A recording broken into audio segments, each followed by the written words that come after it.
ഇരുളിൽ നടക്കുന്ന ജനങ്ങൾ മഹത്തായ വെളിച്ചം കാണുന്നു. യെശയ്യാവ് 9:2 ഇങ്ങനെയാണ് പറയുന്നത്.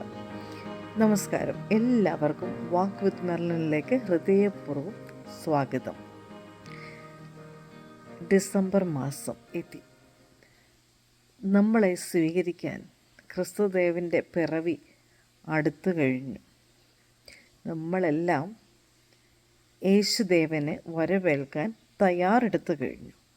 നമ്മുടെ വീടുകളിലൊക്കെയും ക്രിസ്മസ് ട്രീയും നക്ഷത്ര വിളക്കുകളും അലങ്കാരങ്ങളും ഒക്കെയായി നമ്മൾ നമ്മുടെ വീടിനെ മോടി പിടിപ്പിച്ചു കഴിഞ്ഞു. പക്ഷേ നമ്മുടെ ഹൃദയത്തിൽ ക്രിസ്തു ഉണ്ടോ എന്ന് നാം ആദ്യം ചിന്തിക്കേണ്ടതാണ്. ക്രിസ്തുവിനെ വരവേൽക്കാൻ നാം പ്രത്യാശയോടെയാണോ കാത്തിരിക്കുന്നത്? നമ്മുടെ ഹൃദയത്തിൽ, നമ്മുടെ മനസ്സിലൊക്കെ നമ്മൾ പ്രത്യാശ കാത്തു സൂക്ഷിക്കുന്നവരാണോ?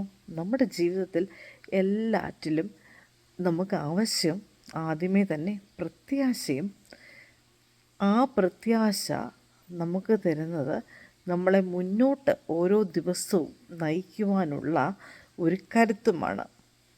അതോ നമ്മൾ പലവിധമായിട്ടുള്ള ആത്മസംഘർഷങ്ങളിലൂടെ കടന്നു പോകുന്നവരാണോ? ഒരു പക്ഷേ സാമ്പത്തികമായോ, കുട്ടികളുടെ വിദ്യാഭ്യാസപരമായോ, ജോലി സംബന്ധമായോ ധാരാളം സ്ട്രെസ്സ് അനുഭവിക്കുന്നവരായിരിക്കാം ഒരു പക്ഷേ നമ്മൾ, അല്ലേ? എന്നാൽ ക്രിസ്തുമസ് തന്നെ എന്താണ്? പ്രത്യാശയുടെ ഒരു അടയാളമാണ്. ദൈവം നമ്മളോട് പറഞ്ഞിരിക്കുന്നത് എന്താ? ദൈവം ഈ ലോകത്തിൽ തന്നെ ദൈവം ഭൂജാതനായത് തന്നെ മനുഷ്യരുടെ നന്മയ്ക്ക് വേണ്ടി, മനുഷ്യർക്ക് പ്രത്യാശ നൽകുവാൻ വേണ്ടി, മനുഷ്യരുടെ പാപങ്ങളെ മോചിപ്പിക്കുവാൻ വേണ്ടി ഒരു പ്രത്യാശ നമുക്ക് തരും. നല്ല ഒരു നാളെ നമ്മളെ തേടിയെത്തും എന്നുള്ള ഒരു പ്രതീക്ഷയും പ്രത്യാശയുമാണ് ദൈവം നമുക്ക് പകർന്നു നൽകുന്നത്. അപ്പോൾ ഈ ക്രിസ്മസ് ദിനങ്ങളിൽ നമ്മൾ നല്ല നല്ല കരോൾ ഗാനങ്ങളുമൊക്കെ പഠിച്ച് പാടി പ്രാക്ടീസ് ചെയ്ത് നടക്കുന്ന ദിവസങ്ങളിൽ നമ്മളത് പ്രത്യാശയോടെ നമ്മൾ യേശുവിനെ വരവേൽക്കുവാൻ തയ്യാറായിക്കൊണ്ടിരിക്കുകയാണ്, അല്ലേ? അതിൽ നമുക്ക് യാതൊരു സംശയവുമില്ല. അപ്പോൾ നമ്മൾ എപ്പോഴും ഓരോ ദിവസവും നമ്മൾ കടന്നു പോകുമ്പോൾ നമ്മൾ പ്രത്യാശയുള്ളവരായിട്ട് വേണം നമ്മൾ ജീവിക്കുവാൻ. അപ്പോൾ ഈ ഒരു മെസ്സേജ് നിങ്ങൾ ഏത് ധർമ്മസങ്കടത്തിലോ എന്തെങ്കിലും ചെറിയതോ വലുതോ ആയിട്ടുള്ള ടെൻഷനിലാണെന്നും നമ്മൾ